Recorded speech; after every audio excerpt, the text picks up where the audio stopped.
Halo teman-teman, apa kabar semua?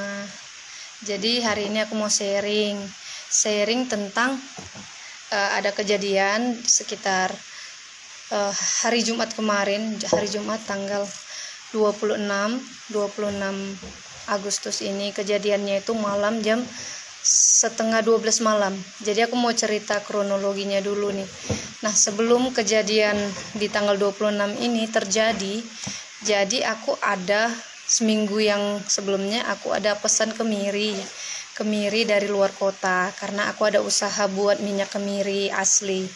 Nah, singkat cerita, setelah kemiri ini dikirim, terus dari kakak tersebut mengirimkan foto resi beserta gambar barang tersebut. Jadi jelas semua, ada nama, alamat, jenis barang yang dia kirim apa.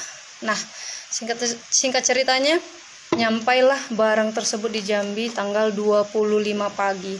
Tanggal 25 pagi ini diantar oleh kurir, salah satu kurir kargo di Jambi.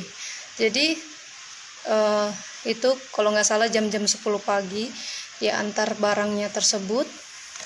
Pas aku lihat dari luarannya aja, itu jadi barang-barang yang datang itu dibungkus pakai goni juga, tapi goninya lain. Aku sudah curiga sih sebelumnya kan, kok warnanya lain dari gambar yang disampaikan kakak tersebut. Terus aku video call, aku kasih tunjuk nih barangnya, kak yang ini enggak barangnya. Oh ternyata bukan.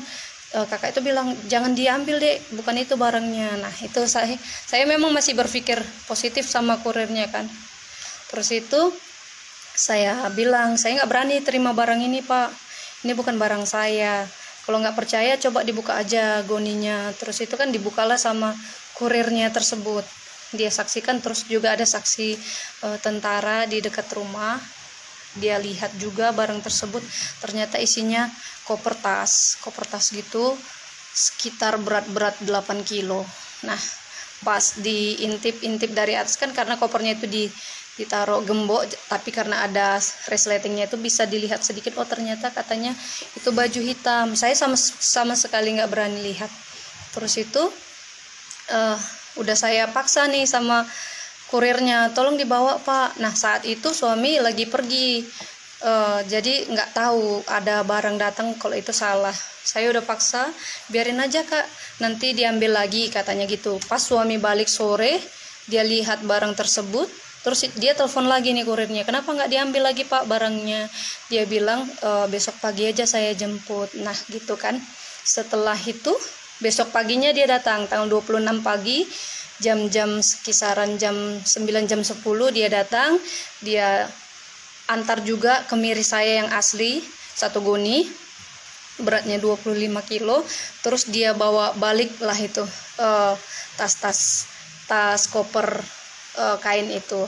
Tapi malamnya itu saya udah nggak enak, udah feelingnya juga nggak enak pak, itu tasnya dikeluarin aja. Kita juga ada sempat diskusi, itu jangan-jangan korban mutilasi ya katanya kan.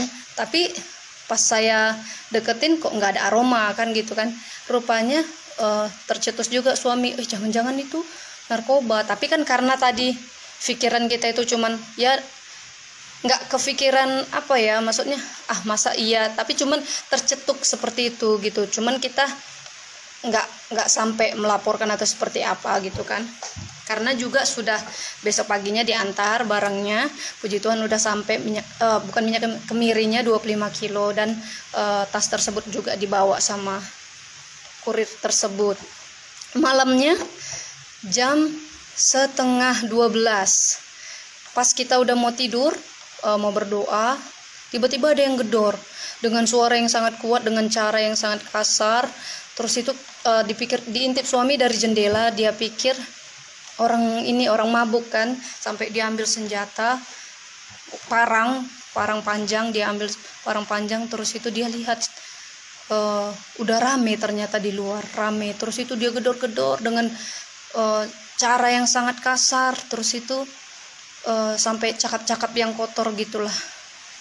Dia gedor jendela kami. Terus dia bilang nanti kami pecahkan ini kaca. Terus ini kalau tidak dibuka pintunya, mobilnya akan kami rusak gitu kan, pakai linggis. Pokoknya dengan cara yang mengerikan sampai anak saya juga ketakutan. Lampu kami dimatiin dari listrik depan. Terus itu sekitar hampir 10 menitan baru RT datang. RT datang, ternyata oh ada Pak RT di luar. Akhirnya kami berani buka pintu.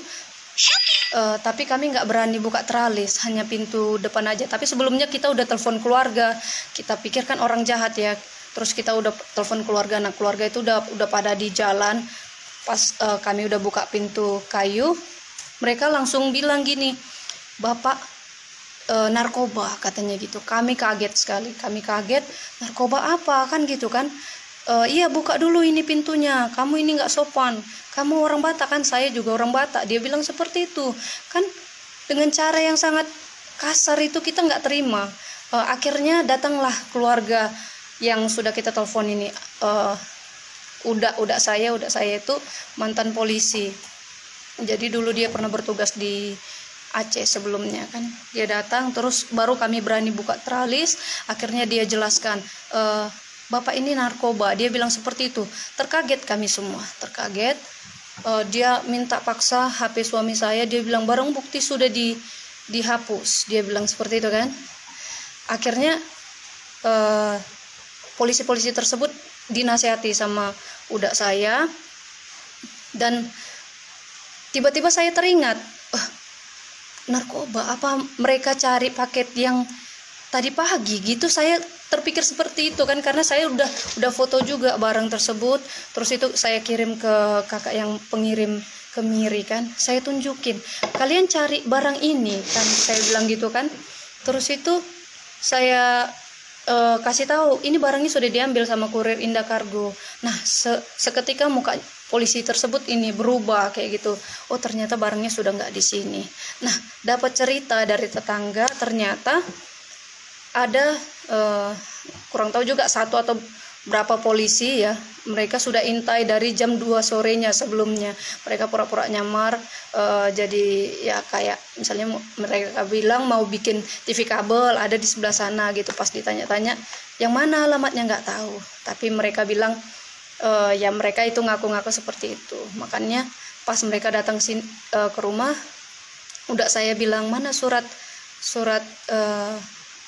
penyelidikannya seperti itu kan. Dia tunjukin, nah ini surat nggak jelas gitu kan, bahwasanya itu sudah A1, artinya sudah jelas ada di sini barangnya, padahal benar-benar itu barang sama sekali tidak tahu. Dan tentara yang di atas rumah saya itu sudah bilang, saya saksinya bahwasanya itu bukan barang kakak ini, itu salah kirim. Memang dibuat di paket itu resi saya, sama sekali saya nggak paham itu kenapa dia buat itu resi saya, tapi nggak ada alamat, nggak ada nama. Sementara barang yang datang itu, barang yang saya yang asli itu ada resi saya juga gitu, ada resi saya juga dan ada nama lengkap saya, ada semuanya lengkap gitu. Nah, barangnya juga benar kayak gitu. Dan singkat cerita, akhirnya semuanya udah nyata nggak ada barangnya ditemukan. Dan udah saya yang masih sebagai polisi juga datang, dan puji Tuhan semuanya sudah selesai. Sampai saat ini juga masih ada rasa trauma seperti itu, trauma dengan cara mereka yang kasar. Sampai kita juga sempat nginap ke rumah keluarga, nggak berani di rumah seperti itu kan, karena anak juga kayak ada traumanya. Jadi yang mau saya sampaikan untuk teman-teman semua, berhati-hati untuk ketika kamu ada pesan sesuatu atau ada paket yang datang tidak ada nama, tapi ada tertulis resi kamu di situ, itu jangan mau terima. Misalnya kamu udah tahu itu barang bukan punya kamu, bilang aja sama kurirnya, ini bukan punya saya. Kalau kurirnya bersikeras nggak mau ambil, campain aja di depan dia seperti itu. Nanti bapak saya tuntut kalau misalnya bapak memaksa saya mengambil barang yang bukan milik saya. Itu pengalaman yang luar biasa buat kami, karena bayangin itu memang udah Tuhan atur semuanya, Tuhan atur untuk menolong kami. Sampai seharusnya pada hari H itu tuh udah saya yang purnawirawan itu pergi keluar kota, tapi ya puji Tuhan malam itu dia nggak pergi. Jadi ketika saya telepon udah saya dia ada di rumah langsung mereka datang rame-rame ke sini. Itu kisah pribadi yang sangat luar biasa buat kami, pelajaran yang luar biasa buat teman-teman juga. Berhati-hati siapapun itu ketika menerima paket, boleh kita buka langsung gitu. Nah, apa itu barangnya, seperti itu. Jangan pernah ada rasa khawatir untuk membuka. Ketika kita benar itu jangan pernah khawatir untuk mengatakannya, seperti itu teman-teman. Kiranya kita senantiasa dalam perlindungan Tuhan dan dijauhkan dari hal-hal yang tidak baik dan tidak benar. Selamat siang semua.